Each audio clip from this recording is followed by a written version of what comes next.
කොහොමද යාළුවනේ? ඔන්න ඔයාලා අදත් සාදරයෙන් පිළිගන්නවා අපේ TT Kitchen YouTube නාලිකාවට. ඔන්න අද හදන්න කියලා දෙන්නේ ලින්නෝ මාළු වලින් සැමන් වගේ රසට මාළු බැදුමක් හදාගන්නේ කොහොමද කියලා. මේ තියෙන්නේ ලින්නෝ මාළු ග්‍රෑම් 500ක්. මං ගත්ත ලින්නෝ ග්‍රෑම් 500ට අවශ්‍ය අමුද්‍රව්‍ය තමයි දැන් මම මේ පෙන්නන්නේ.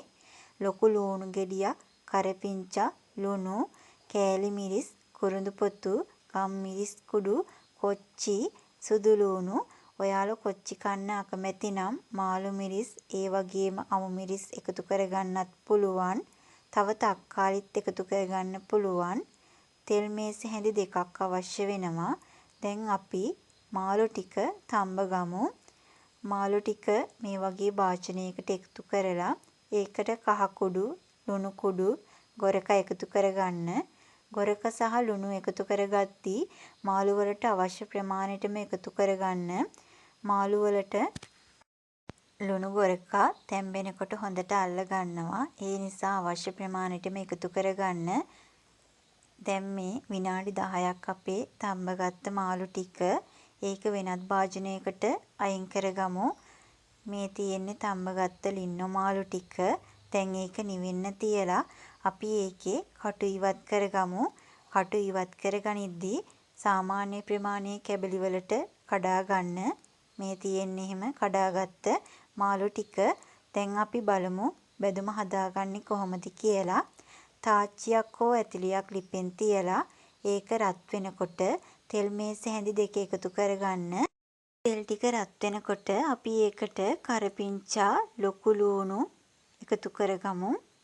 ඊට පස්සේ හොඳින් මිශ්‍ර කරගන්න. මේ වෙලාවේදී ගින්දර වැඩි කරගන්න එපා. සාමාන්‍ය ප්‍රමාණයේ ගින්දර තියාගන්න. නැත්තම් ලූණු කර වෙන්න බලනවා. දැන් අපි ඒකට කුරුඳු පොතු ටිකත් එකතු කරගමු. ඒ එක්කම සුදු ලූණු ටිකත් එකතු කරගමු. දැන් මේ වෙලාවේදී ඔයාලා කොච්චි කන්න අකමැති නම් මාළු මිරිස්, අමු මිරිස් එකතු කරගන්න පුළුවන්. මම කොච්චි එකතු කරගන්නේ. දැන් හොඳින් මිශ්‍ර කරගන්න. කොච්චි වලට සහ ලූණු වලට අවශ්‍ය ප්‍රමාණයට අපි දැන් ලුණු ටිකක් එකතු කරගමු. ලුණු වැඩියෙන් එකතු කරගන්න එපා. අපි මාළු වලටත් ලුණු දාලා තම්බන් තියෙන්නේ. ඒ නිසා මදි වුණොත් අපිට පස්සේ එකතු කරගන්න පුළුවන්. දැන් හොඳින් මිශ්‍ර කරගන්න. දැන් අපි කෑලි මිරිස් එකතු කරගමු.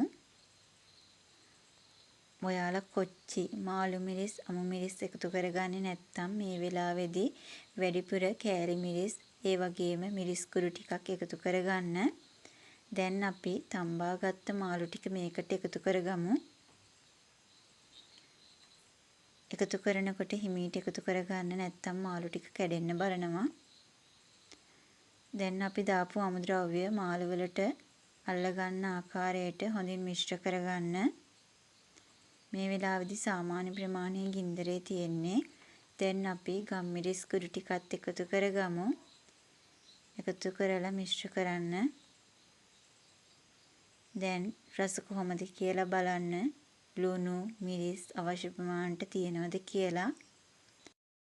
දැන් අපි ලිප ඕෆ් කරගමු. මේ තියෙන්නේ අපි හදාගත්ත රස මාළු බැදුම. ඔයාලට මේ මාළු බැදුම විශේෂ අවස්ථාවකට ඒ වගේම බත් මොලකට උනත් බදින්න හදාගන්න පුළුවන්. තවත් දවසක මේ වගේ රසවත් වීඩියෝ එකකින් හමු වෙමු. ඔයාලා අපේ channel එකට අලුත් නම් අපේ channel එක subscribe කරන්න, bell button එකත් click කරන්න. එහෙනම් තවත් දවසක අලුත් වීඩියෝ එකකින් හමු වෙනකන් අදට ගිහිල්ලා එන්නම්. ඔයාලා පරිස්සමට ඉන්න.